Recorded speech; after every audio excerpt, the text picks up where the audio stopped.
آقا میرے آقا، آقا میرے آقا، کون اس طرح ہمارے لیے رویا ہوگا؟ کس نے اللہ کو اس طرح منایا ہوگا؟ کون اس طرح ہمارے لیے رویا ہوگا؟ کس نے اللہ کو اس طرح منایا ہوگا؟ کون اس طرح ہمارے لیے رویا ہوگا؟ کس نے اللہ کو اس طرح منایا ہوگا؟ کون طائف کی تکالیف کو سہ سکتا ہے؟ کون طائف کی تکالیف کو سہ سکتا ہے؟ کون ہے اپنے لہو میں جو نہایا ہوگا؟ کون ہے اپنے لہو میں جو نہایا ہوگا؟ کس کے دندان مبارک تیری خاطر ٹوٹے؟ کس کے دندان مبارک تیری خاطر ٹوٹے؟ کون آقا کی طرح سامنے آیا ہوگا؟ کون آقا کی طرح سامنے آیا ہوگا؟ کس نے گالی بھی سہی اور دعائیں بھی دی؟ کس نے گالی بھی سہی اور دعائیں بھی دی؟ کس نے دشمن کو بھی سینے سے لگایا ہوگا؟ کس نے دشمن کو بھی سینے سے لگایا ہوگا؟ کون اس طرح ہمارے لیے رویا ہوگا؟ کس نے اللہ کو اس طرح پکارا ہوگا؟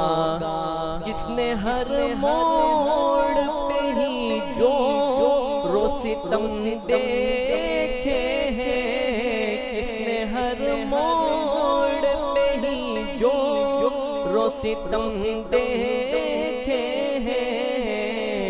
کون ہے اپنے وطن سے جو نکالا ہوگا؟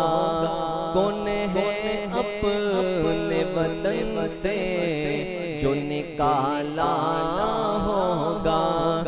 جس کے گھر میں کبھی چولہا بھی نہیں جلتا تھا؟ جس کے گھر میں کبھی چولہا بھی نہیں جلتا تھا؟ سوچو کس طرح سے بھوکوں کو کھلایا ہوگا؟ سوچو کس طرح سے بھوکوں کو کھلایا ہوگا؟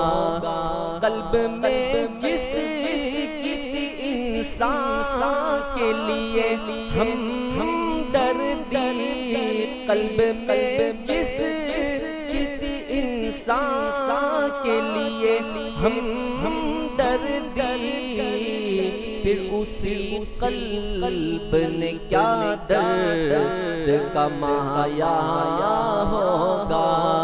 پھر اسی قلب نے کیا درد کا مایا ہوگا، وقت رخصت بھی مسلسل ہے خیال امت، وقت رخصت بھی مسلسل ہے خیال امت، سوچو کس طرح ہمارے لیے رویا ہوگا، سوچو کس طرح ہمارے لیے رویا ہوگا، پھر بھی سچا تو اسی رحمت دو عالم کو، پھر بھی سچا تو اسی رحمت دو عالم کو،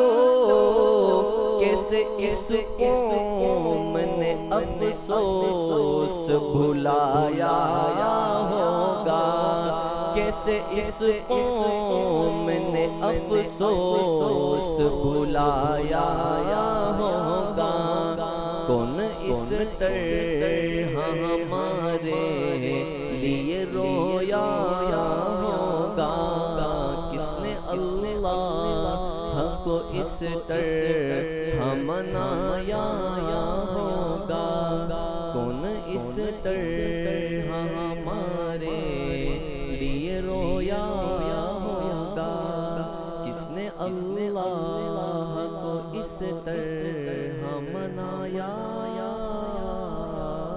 ہوگا۔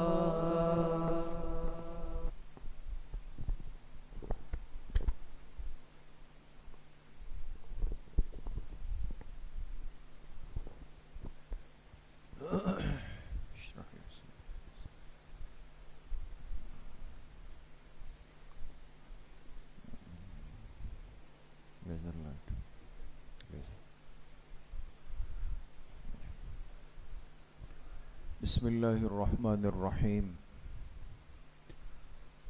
الحمد للہ وکفا وسلام علی عبادہ الذین اصطفى، خصوصاً علی سید الرسل وخاتم الانبیاء وعلی آلہ واصحابہ الاتقیاء، اما بعد فاعوذ باللہ من الشیطان الرجیم، بسم اللہ الرحمن الرحیم، ان اول بیت وضع للناس للذی ببکۃ مبارکا وہدی للعالمین، وعن ابی ذر رضی اللہ تعالی عنہ قال قلت یا رسول اللہ ای مسجد وضع فی الارض اول؟ قال المسجد الحرام،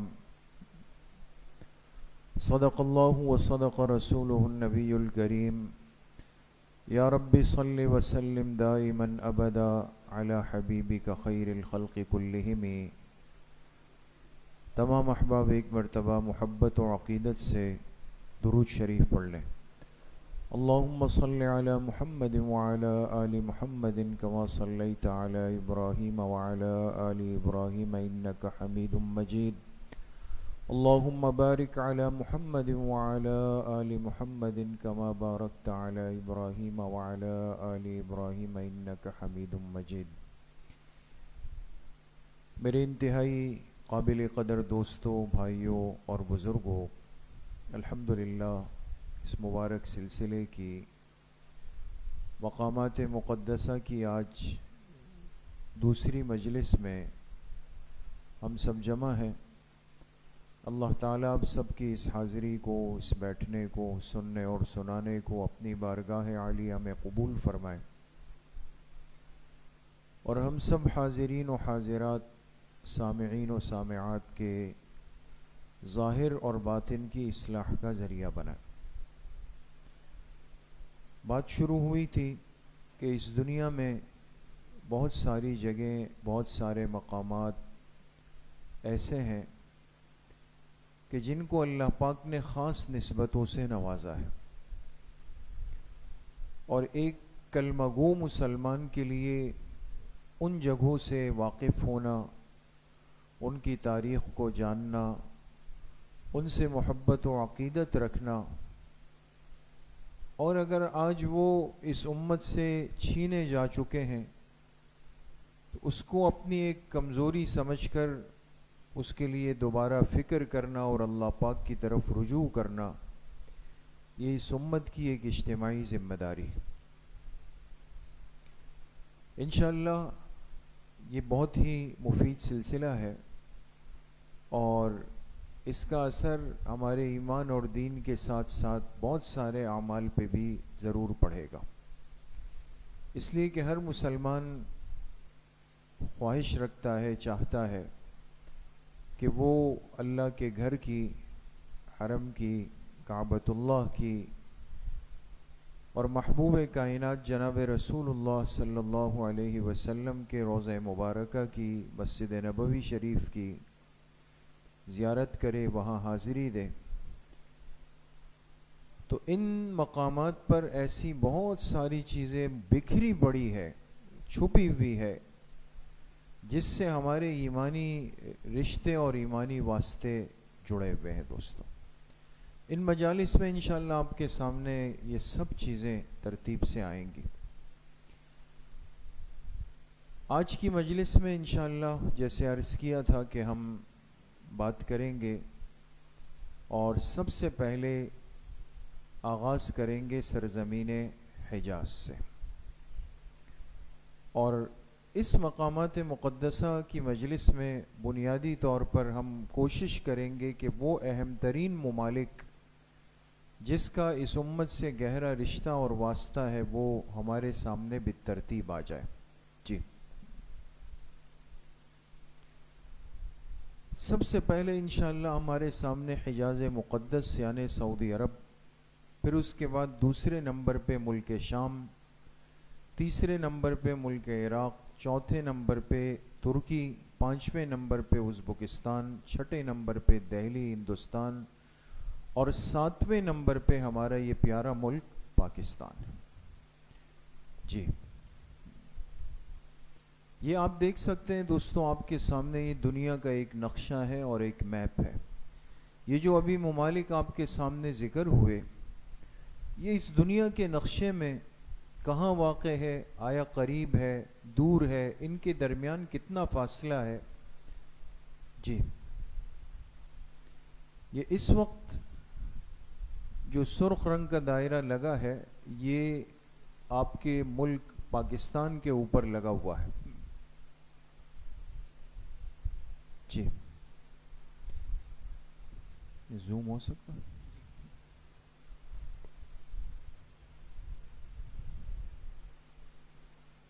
یہ نظر آ رہا ہے دوستوں؟ یہ کیا لکھا ہوا ہے؟ پاکستان لکھا ہوا ہے، سب ماشاءاللہ۔ اس کے ساتھ یہ جو دوسرا ریڈ سرکل ہے، اس کے بیچ میں کیا لکھا ہوا ہے؟ سعودی عربیہ۔ جی،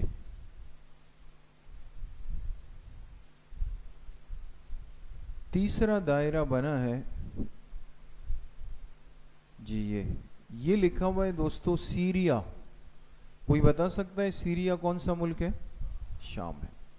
اس کے ساتھ یہ کیا لکھا ہوا ہے دوستو؟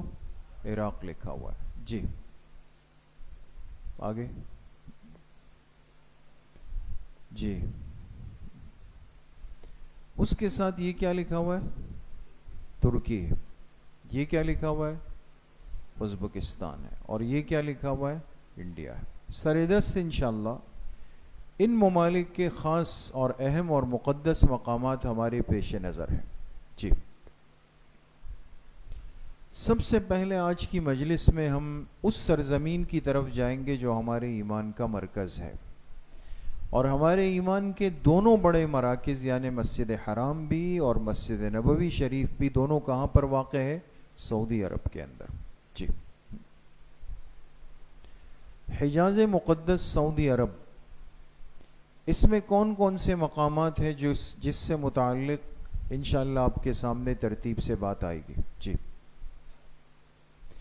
یہ سعودی عرب دنیا کے نقشے پر آپ دیکھ سکتے ہیں، ابھی اس کی جغرافیائی حیثیت پہ بات ہوگی، یہ کتنے اہم ترین جگہ پر ہے۔ اللہ نے اپنے گھر کے انتخاب کے لیے اس ملک کو کیوں چنا پوری دنیا کے نقشے پر، یہ بات ابھی آپ کے سامنے آ بھی جائے گی انشاءاللہ۔ جی، سعودی عرب کے اندر سب سے پہلے جس مقام پہ بات ہم کریں گے وہ کیا ہے دوستو؟ تھوڑا سا زور سے بولیں گے دوستو. مکہ مکرمہ. دوسرے نمبر پہ، تیسرے نمبر پہ یہ بنو سعد ہے جہاں آپ علیہ الصلوۃ والسلام کا بچپن گزرا، 4 سال گزرے. چوتھے نمبر پہ جدہ ہے. 5ویں نمبر پہ مدینہ منورہ. 6 نمبر پہ بدر. 7ویں نمبر پہ تبوک. 8ویں نمبر پہ خیبر. اور 9ویں نمبر پہ مدائن صالح، جو حضرت صالح علیہ الصلوۃ والسلام جہاں مبعوث ہوئے اور جہاں ان کی قوم آباد تھی. ترتیب سے انشاءاللہ یہ 9 جگہ ہیں. سب سے پہلے آج کی مجلس میں ہم آغاز کریں گے، جو ہمارا موضوع ہے وہ کیا ہے؟ مکہ مکرمہ ہے. جی، مکہ مکرمہ دنیا میں کہاں واقع ہے دوستوں؟ یہ آپ دیکھ سکتے ہیں، یہ لکھا ہوا ہے مکہ، المکۃ المکرمہ. یہ پورا مملکت سعودی عرب کا نقشہ ہے دوستوں. دیکھ رہے؟ یہ مکہ مکرمہ ہے. مکہ مکرمہ کو اللہ پاک نے اپنے وحی کے نزول کے لیے اور آخری نبی کی بعثت کے لیے کیوں چنا؟ حالانکہ دنیا میں اس سے خوبصورت جگہ، آباد جگہ اور بہت ساری تھی. مکہ مکرمہ تو ایک ایسی جگہ تھی کہ جہاں نہ کوئی فصلیں تھی، نہ پانی تھا، نہ آبادی تھی. ظاہری طور پر خوبصورتی کے یہ اسباب تو یہاں موجود نہیں تھے. معاش کے اسباب نہیں تھے، تجارت کے اسباب نہیں تھے. لوگوں میں جاہلیت کا ایک طویل زمانہ گزرا تھا یہاں پہ. لیکن اللہ پاک نے اس مقام کو چن لیا، مکہ مکرمہ کو، اپنے آخری نبی کے لیے، آخری کتاب کے لیے اور آخری وحی کے لیے. جی، آج کی مجلس میں انشاءاللہ خانہ کعبہ سے متعلق بات ہوگی، پھر اس کے ساتھ ساتھ مسجد حرام کی متفرق جگہ. دیکھیں دوستو، آپ میں سے بہت سارے احباب بھائی ایسے ہیں کہ جو مکہ مکرمہ جا چکے. اللہ پاک سب کو عافیت کے ساتھ وہاں کی حاضری بار بار نصیب فرمائے. مسجد حرام کے اندر جو خانہ کعبہ ہے، اندر ایسی بہت ساری جگہیں ہیں کہ جن کو جاننا اور سمجھنا ایک مسلمان کے لیے بہت ضروری ہے دوستو. آج وہ چیزیں ظاہراً ہماری آنکھوں سے پوشیدہ ہو گئی، ہمیں پتہ ہی نہیں ہے، لیکن ہے وہ مسجد حرام کے اندر.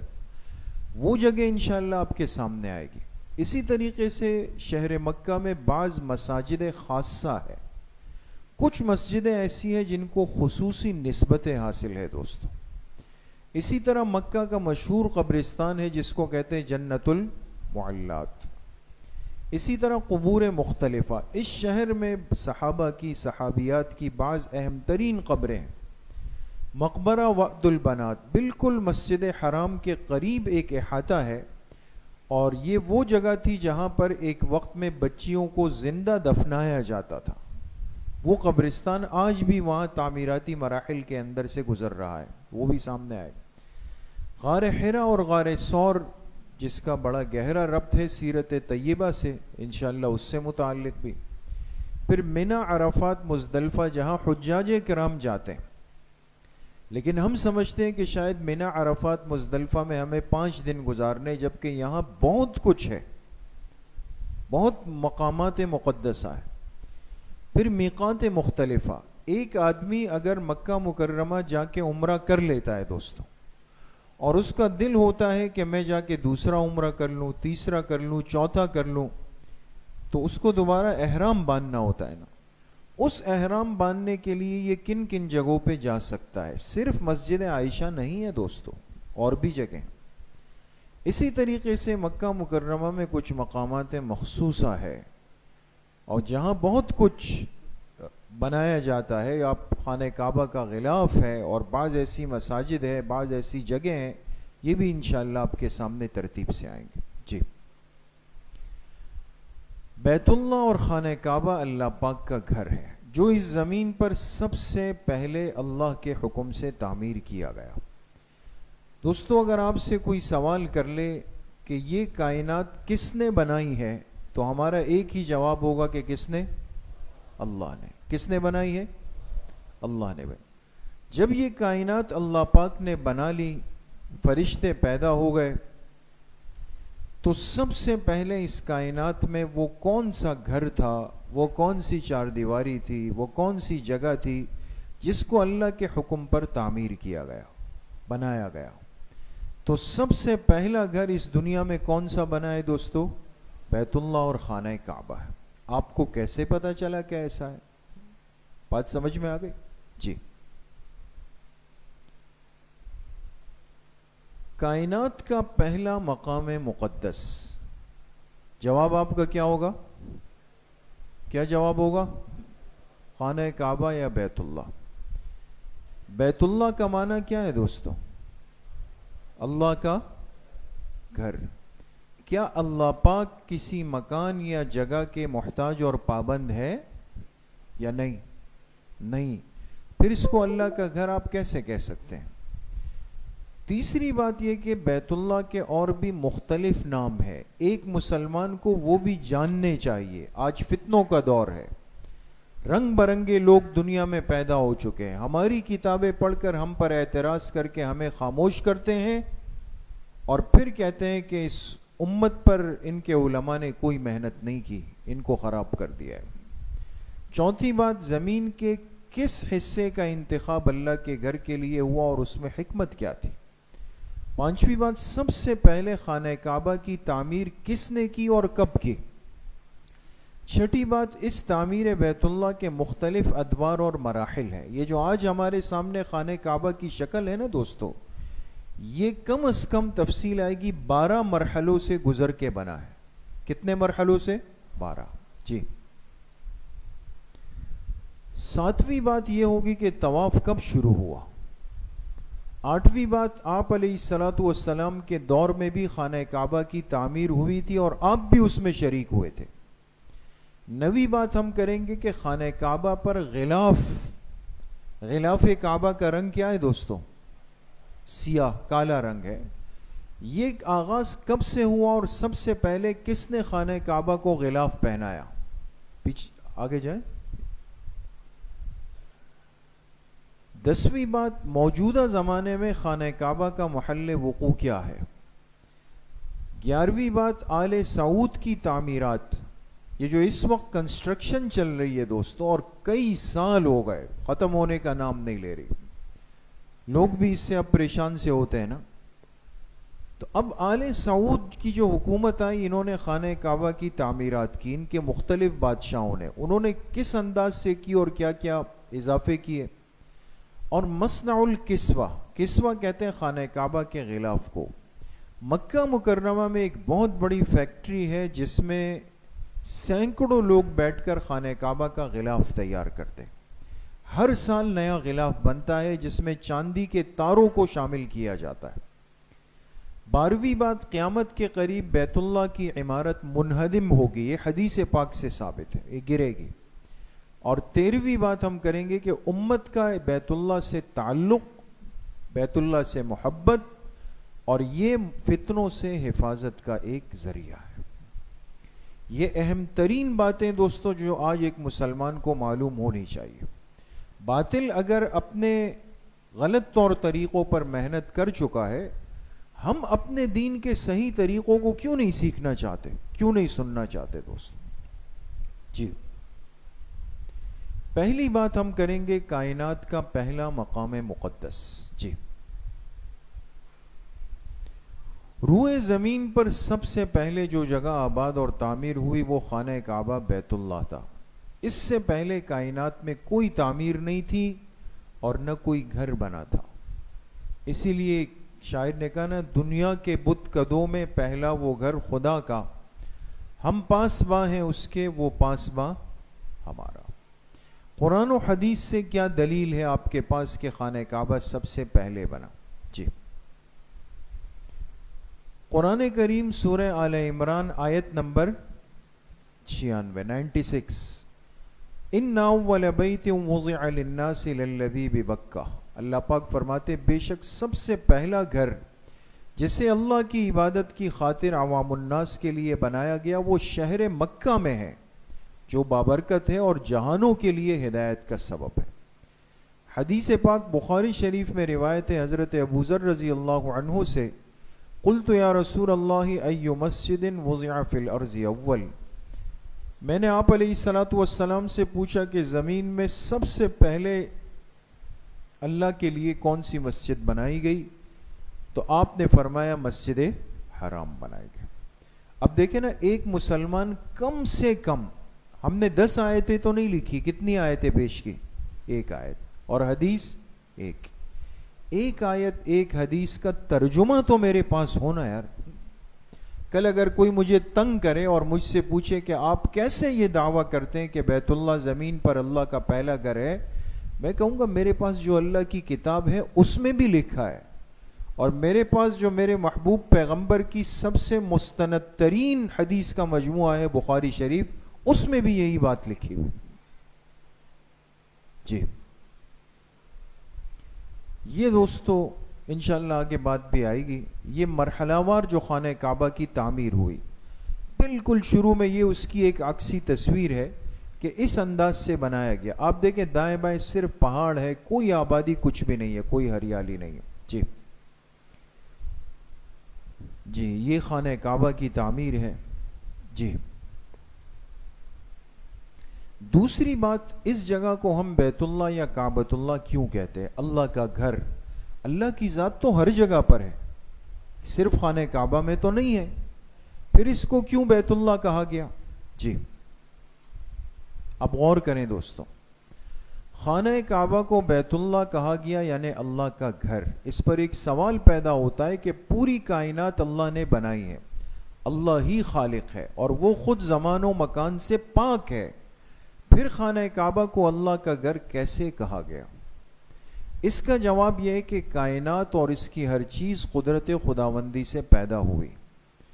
جب اللہ تعالیٰ کسی چیز کو شرف اور اعزاز دینا چاہتے ہیں، جب اللہ تعالیٰ کسی چیز کو شرف اور اعزاز، عزت دینا چاہتے ہیں تو خاص طور پر اپنی طرف منسوب کرتے ہیں۔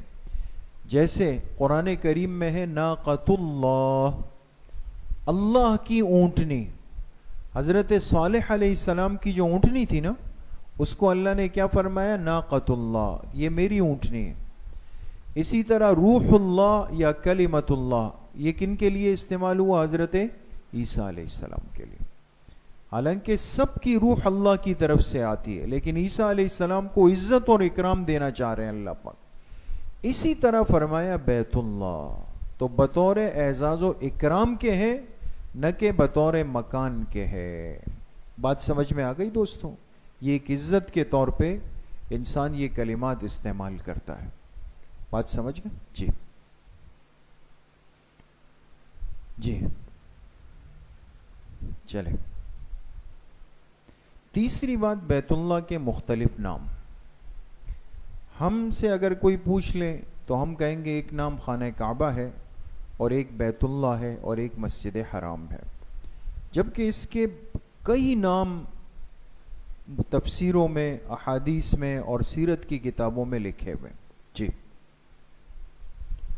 عربی زبان کا قاعدہ ہے کثرت الاسماء تدل علی کثرت الفضائل۔ غور کیجئے گا دوستو، یعنی کسی چیز، جگہ یا جاندار کے ناموں کی زیادتی اس کے فضائل کے زیادہ ہونے کی علامت ہوتی ہے۔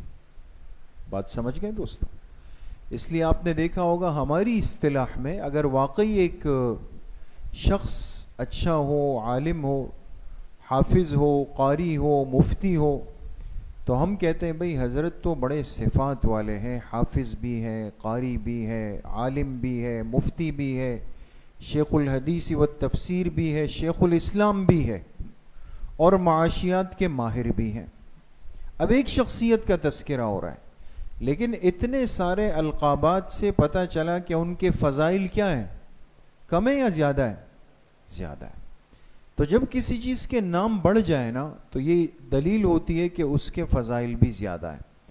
چنانچہ خانہ کعبہ کے کثیر نام ہیں، جن میں سے چند مشہور درج ذیل ہیں۔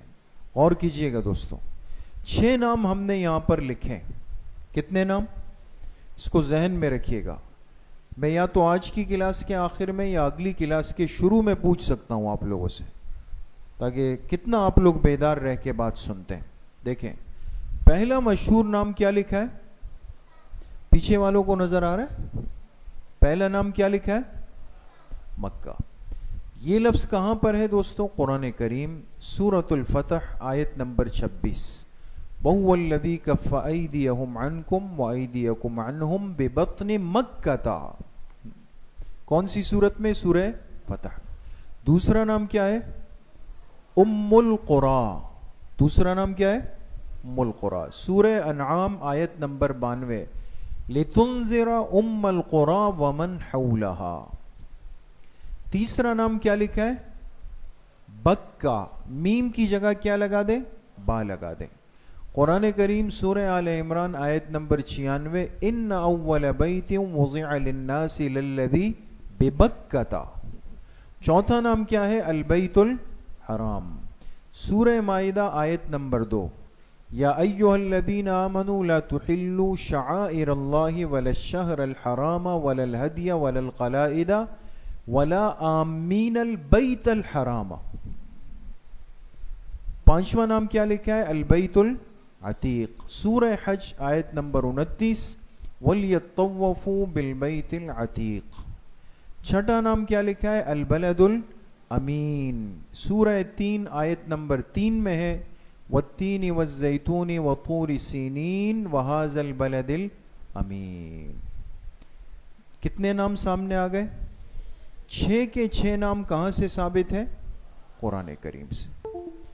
اب اگر اگلی مجلس کے شروع میں دوستوں میں درخواست کروں کہ بھئی کوئی ساتھی کھڑا ہو جائے اور 6 نام بتا دے اور اس کے حوالے بھی دے دے. کوئی دے سکتا ہے؟ انشاءاللہ دیں گے نا؟ شاید ہو سکتا ہے ہم 150 روپے انعام بھی دے دیں اس پہ. اس لیے تیاری کر کے آئیے گا. ٹھیک ہے جی. یہ خانہ کعبہ بھی ہے، بیت الحرام بھی ہے، بیت اللہ بھی ہے، بلد الامین بھی ہے، بیت العتیق بھی ہے اور بکہ بھی ہے. جی. چوتھی بات، زمین کے کس حصے کا انتخاب اللہ کے گھر کے لیے اور اس میں حکمت کیا ہے؟ بڑی اہم ترین بات ہے دوست.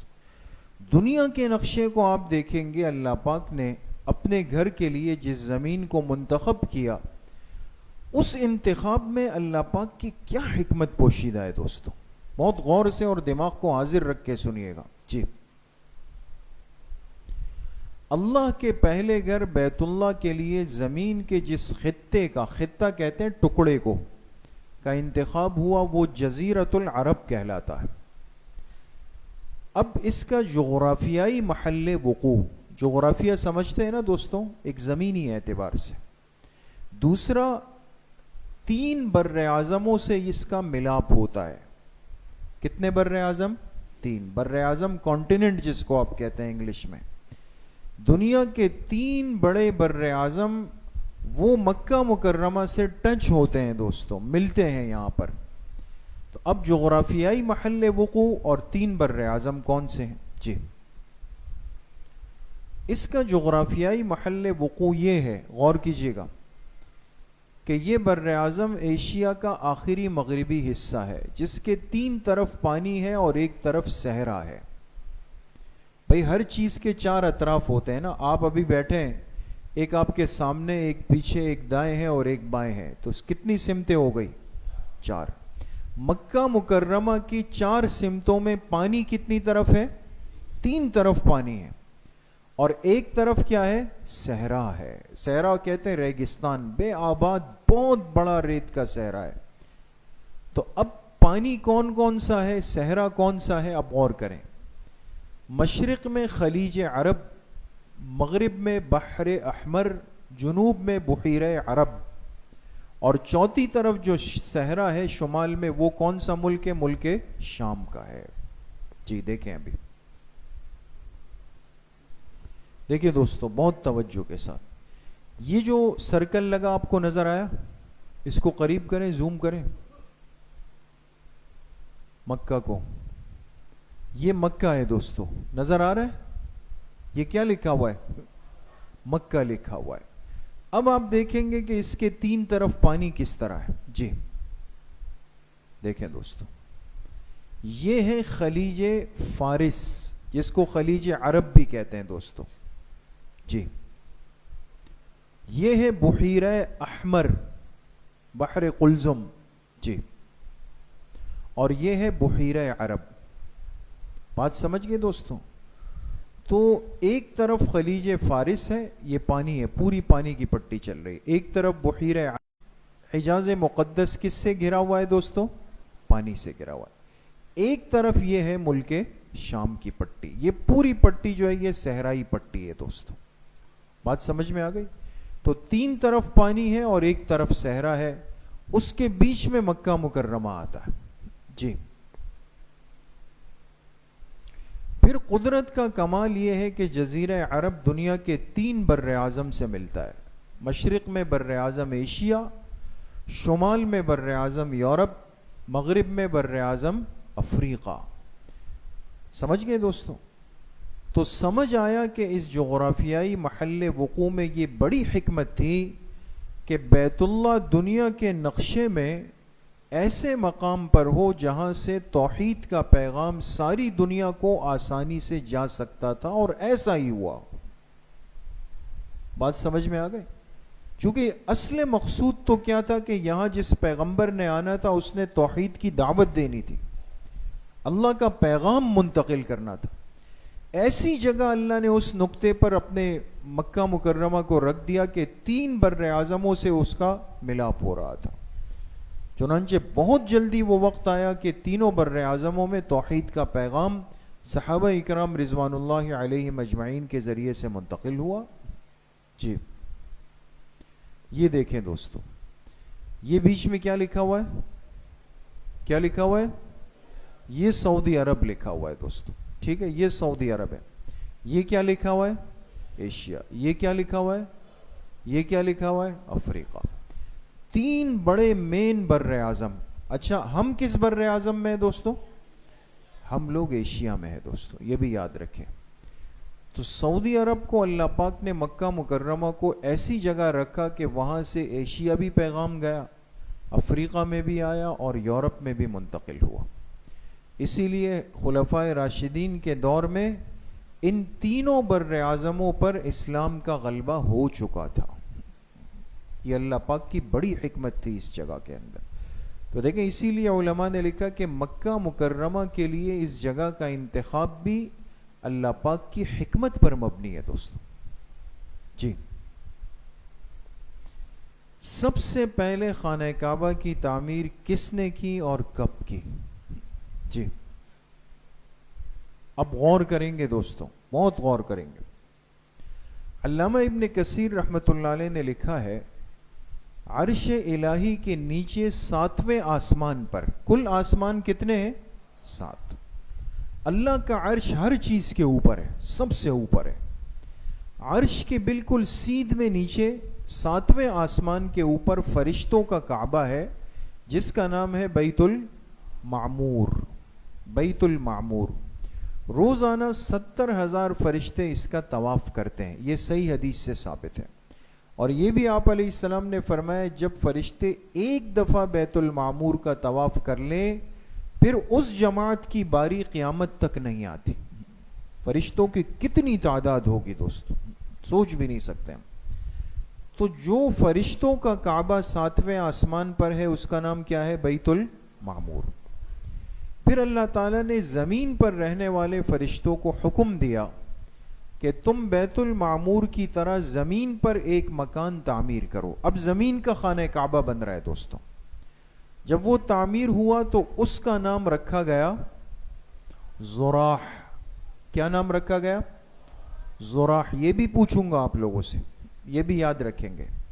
فرشتوں کے آسمان پر جو خانہ کعبہ تھا اس کا نام تھا بیت المعمور، لیکن سب سے پہلے اللہ کے حکم سے زمین پر جو خانہ کعبہ فرشتوں نے تعمیر کیا اس کا نام کیا تھا؟ زراح. زراح. چنانچہ زمین کے فرشتے زراح کا طواف کرتے ہیں. یہ سب سے پہلی تعمیر تھی جو اللہ کے حکم سے فرشتوں نے کی تھی. بات سمجھ میں آ گئی؟ آج کے بعد اگر آپ سے کوئی سوال کر لے کہ زمین پر سب سے پہلے اللہ کے گھر بیت اللہ کو تعمیر کرنے والے کون تھے، آپ کہیں گے فرشتے. کون تھے؟ اور اس کا نام کیا رکھا گیا؟ زراح رکھا گیا. یہ یاد رہے گا دوستوں.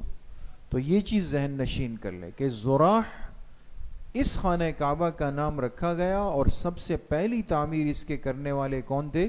فرشتے تھے. جی اب انشاءاللہ اگلی مجلس میں اسی سلسلے کو آگے بڑھائیں گے. آج تو ہم نے صرف 5 باتیں پڑھی ہیں. اگلی مجلس میں انشاءاللہ ہم بات کریں گے کہ اس کی تعمیر اور اس کے مراحل. سب سے پہلی تعمیر تو کس نے کر دی دوستو؟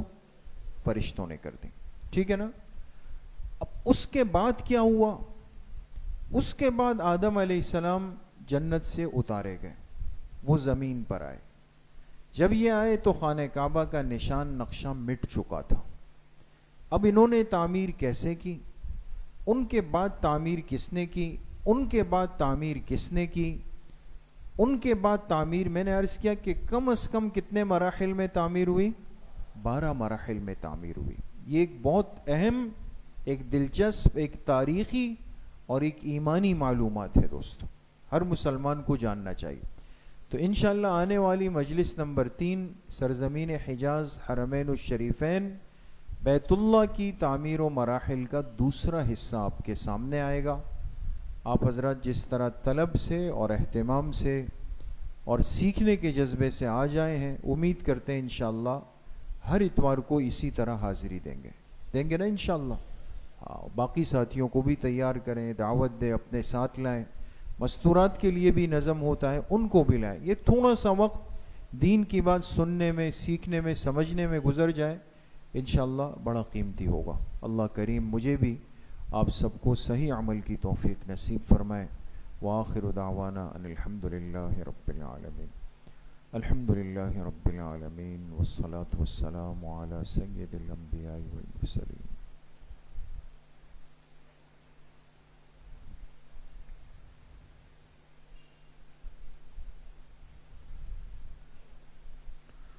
وصلی اللہ وسلم علی نبینا محمد وآلہ واصحابہ اجمعین برحمتک یا ارحم الراحمین.